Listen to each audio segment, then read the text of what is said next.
Direct stretcher కావాలి, stretcher లేదు, అది ఒకటి ఆడనే ఉంది ఎమర్జెన్సీ మనం అడ్మిట్ చేసిన దగ్గర.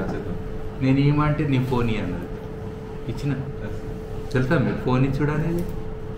వాళ్ళు ఏం అడిగారు, ఫోన్ అంటారు. ఎందుకంటే మనం పేషెంట్ని తెస్తాము బయటికి తీసుకెళ్తాం కదా, అటు ఇటు చేసి ఏనో పడేయకుండా మళ్ళీ ఫోన్ కావాలంటే అది అడబెట్టాలన్నా. అది స్ట్రెచ్చర్ మళ్ళీ ఆ ప్లేస్లో పెడితే నాకు ఫోన్ వస్తుంది, చూసి ఓకే ఫోన్ తీసుకో.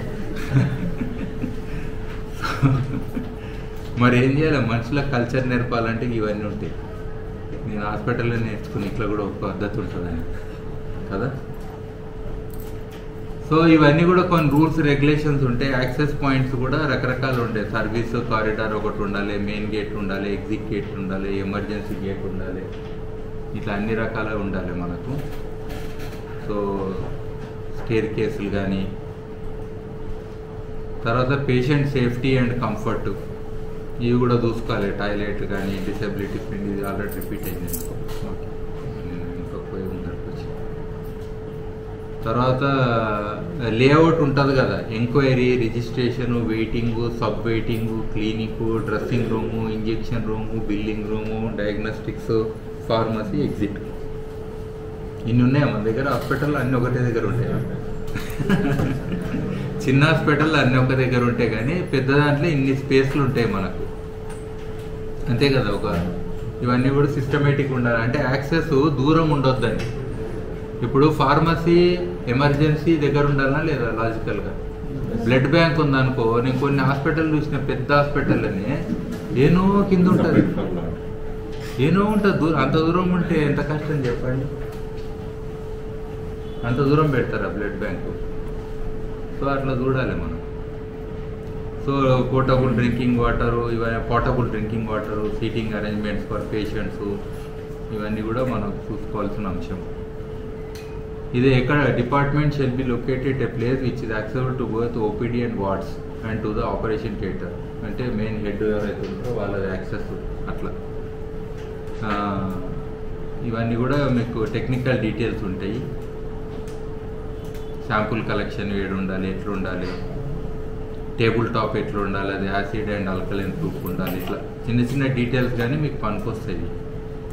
Okay, nursing station, doctor duty room, pantry, isolation room, treatment room, nursing store, dirty utility, ఇవన్నీ కూడా ఉంటాయి కదా. టాయిలెట్స్ ఎంత దూరం ఉండాలనేది. తర్వాత 2 బెడ్ల మధ్యన 2.5 మీటర్స్ డిస్టెన్స్ ఉండాలంట. ఇక నాకు తెలియదు, ఇది మీకే తెలియాలి. ఒక బెడ్ మీద 2 పేషెంట్ లేకుంటే నయమనుకోవాలి కొన్ని చోట్ల ఎమర్జెన్సీ. అట్లా కూడా చూసిన నేను. సో బట్ అవి రూల్స్ అన్నట్టు. ఫార్మసీ కన్వీనియంట్ లొకేషన్లు ఉండాలి. అయితే డిస్పెన్సింగ్ కౌంటర్ 2 ఉండాలి. అది ఉంటున్నాయి, నేను చాలా చోట్ల చూసిన. ఒకటేమో బయటకించి వచ్చే వాళ్ళకు ఉండాలి, ఒకటి ఇన్సైడ్ ఉండాలి కౌంటర్లు. ఫార్మసీది ఒక కౌంటర్ డైరెక్ట్ ఉండాలి, లోపలికించి తీసుకునేటట్టు. ఒక కౌంటర్ బయటకించి కూడా వచ్చి తీసుకునేటట్టు ఉండాలి. గవర్నమెంట్ హాస్పిటల్ అయితే అవుతుంది,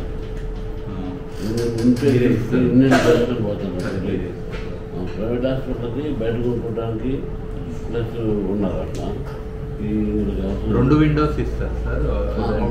2 విండోస్, ఒకటి ఇన్సైడ్ ఉండాలి, ఒకటి బయటకు ఉండాలి. అట్లా ఐసీయూకి ఏమో అన్ని దగ్గర ఉండాలి, బేసికల్గా కన్వీనియంట్ ఉండాలి. ఎక్స్రేలు కానీ ఇట్లా ఉంటాయి కదా అన్ని రకాలు. అవి కూడా కొన్ని పెద్ద హాస్పిటల్ ఎన్నో ఉంటాయి నాన్న. ఇవాళ పోర్టబుల్ ఉన్నాయి కాబట్టి తెచ్చి మంచం కాడ పెడుతురు, కానీ లేకపోతే నిజంగా పేషెంట్ దొబ్బుకోవచ్చు. ఇంకా రాదు, పేరు చెప్పొద్దు, కానీ నేను కూడా పేషెంట్ అంటే తిరిగి ఉంటా కదా. ఇక తీసుకొని పోతూనే ఉండాలి. ఫస్ట్ లిఫ్ట్ దిగాలి, కింద పోవాలి, ఆడిపోవాలి. అంటే వాడు పెట్టేటప్పుడు నార్మల్ కొన్ని అది డెవలప్ అయిన కొంది ఇవన్నీ పెట్టాలి. అప్పుడు అటువంటిప్పుడు ప్లేస్ కావాలి కదా, వచ్చింది. ముందు సెటప్ ఐసీయూ సెటప్ మీరు చెప్పినట్టు పెడితే రన్ అవ్వలేదు అనుకో, ఆశగా. బట్ సమ్ము ఎంట వచ్చిన వాళ్ళకి అంత నాలెడ్జ్ ఉండాలి కదా సార్. ఇట్లా పట్టుకుని అయితే గూగుల్ పెట్టుకొని తిరుగుతుంది అక్కడ. పెద్ద హాస్పిటల్లో ఏడ దొరుకుతాయి కదా. నేను అంటే సైనేషన్ ఉంటాయి. ఇప్పుడు ఐసీకి వెళ్ళాలంటే పెడతారు కరెక్టే, కానీ సార్ యావరేజ్ ఒక ఊరైనా వచ్చిండు అనుకుందాం ఫర్ ఎగ్జాంపుల్, అలా చాలా కష్టంగా ఉంటుంది. సైనేజ్ ఉన్నా కానీ అంత ఇదిగా ఉండాలి. అందుకనే హెల్ప్ డెస్క్ అని పెట్టాలి. లాంగ్వేజ్ ఉన్నాడు, హెల్ప్ డెస్క్ పెడితే ఆ లాంగ్వేజ్ ఉన్న తీసుకొని వాడు చూపిస్తాం. ఒక్కోసారి మీదికి వెళ్తే డోర్ బంద్ ఉంటుంది, ఇట్లా కాదు అట్లా పోవంటారు. మీకు తెలుసు కదా, నేను కొన్ని హాస్పిటల్ నా మైండ్లో ఉండిపోయినాయి, నేను తిరిగినాయి కాబట్టి ఇవన్నీ నా లెవెల్ అయిన సిచ్యువేషన్స్. అది ఓపెన్ ఉండాలి కానీ అది ఎప్పుడు లాకేస్తారు, అట్లా బాగుంటారు. అది అవన్నీ అవుతుంది. సో ఇవి యాక్సిడెంట్ అండ్ ఎమర్జెన్సీ సర్వీసెస్ అవి ఎట్లా ఉండాలి ఇవన్నీ ఉన్నాయి. ఇవి యాక్చువల్గా కొన్ని బియాండ్ ఉన్నాయి. ఓన్లీ మనము గ్రీన్ అండ్ క్లైమేట్ టాపిక్ పోయి కూడా బియాండ్ మాట్లాడుతున్నట్టుంది ఇక్కడ కొన్ని. ఫస్ట్ నేను చెప్పిన లెక్చర్ క్లైమేట్ చేంజ్ ఉండే, బట్ ఇది నేను చేసింది కాదు, మన యూనిసెఫ్ నుంచి తయారు చేసిన ప్రెజెంటేషన్. ఇది 2 రోజులు ట్రైనింగ్ ఇచ్చారు. ఎంతమంది? ఒక 5-6 మంది ఇచ్చి ఉంటారు మేడం. 2 రోజులు 5-6 మంది ఇచ్చారు. నేను ఒక్కనే చెప్తున్నా ఈరోజు మీకు. అది కూడా సగం దినంలో అర్థం చేసి సగం చూపెట్టాలని అది. సో కాబట్టి స్లైడ్స్ మీ దగ్గర ఉంటే మీరు డీటెయిల్స్ వెళ్ళొచ్చు, అది మీకు అన్నిటికి యూజ్ అవుతుంది. ఇది రెగ్యులర్గా కూడా చెక్ లిస్ట్ లాగా ఉంటాయి. So general health care facilities, green building అసలైన పదం. గ్రీన్ బిల్డింగ్ అంటే ఏంది? ఇంతకుముందు అన్నాం కదా, ఆల్రెడీ డెఫినేషన్ వచ్చింది. సో తర్వాత గ్రీన్ అనే పదం అంటే ఎక్కువ హాస్పిటల్లో గ్రీన్ కలర్ వాడతారు, మీకు తెలుసు కదా. కర్టన్లకు ఏ కలర్ ఉంటుంది? బెడ్షీట్ ఏ కలర్ ఉంటుంది? మీరు కొంతమంది అదే డ్రెస్ తీసుకొచ్చినట్టు. సో జనరల్గా పచ్చదనం ఎందుకు వాడతారు ఎక్కువ? గ్రీన్ కలర్ ఎందుకు వాడతారు? బ్లూ వాడచ్చు, లేకపోతే రెడ్ వాడచ్చు, లేకపోతే మనకి ఏషియన్ పెయింట్ లాగా అన్ని రంగులు వాడచ్చు. గ్రీన్ ఎందుకు వాడతారు? మరి రోజు మీరు అదే డ్రెస్ వేసుకోండి, మీ ఎదురుగున్న వాళ్ళు పాపం పాజిటివ్ ఉంటారు. వాళ్ళు పాజిటివ్గా అయినా మనకు బాగానే ఉంటుంది.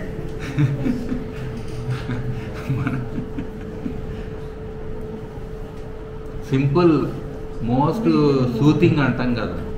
పచ్చదనం చూస్తే మనిషికి టెన్షన్ తగ్గుతుంది. మీరు ఐ హాస్పిటల్ కూడా చూడండి, ఇంకెక్కువ వాడతారు గ్రీన్. అర్థమైంది? ఐ సైట్ ఉన్న ప్రాబ్లమ్స్ ఉన్న వాళ్ళకు. ఇది మిగతా కలర్స్ అన్ని సైకిడెలిక్ కలర్స్ అంటారు, అంటే సైకోలు తయారవుతారు ఆ కలర్స్కి. మీరు ఒక రూమ్లో ఎర్ర కలర్ వేసి ఆ మనిషిని పెట్టండి, ఎట్లా తయారవుతాడు? నేను రెడ్ చూడాలంటాడు పొద్దుగాలి. అవును. సో అది గ్రీన్ బిల్డింగ్ అనే దాంట్లో మీకు గ్రీన్ కలర్ ఎక్కువ వాడేటోళ్ళు ఎవరు అంటే హాస్పిటల్సే కాబట్టి మాట చెప్తున్నా. రెండోది ఏంటంటే గ్రీన్ దాని మీద బ్లడ్ వాడితే కూడా మీకు తెలియదు. తెలుస్తుందా? అంత తెలియదు. అదే వేరే కలర్ల మీద వాడితే అమ్మో అని భయపడతారు. వైట్ కలర్ దాని మీద బ్లడ్ ఉంటే. కానీ ఒకప్పుడు బేవోష్ అవుతుండే బ్లడ్ చూసి, మీకు అర్థమైందా? ఇప్పుడు ఎవరైనా అవుతుర్రా? ఎందుకంటే నేరాలు కూడా టీవీలో వచ్చినాక ఆ సెన్సిటివిటీ పోయింది జనాలకు. కరెక్టేనండి అన్నది. సినిమాలలో కూడా ఫుల్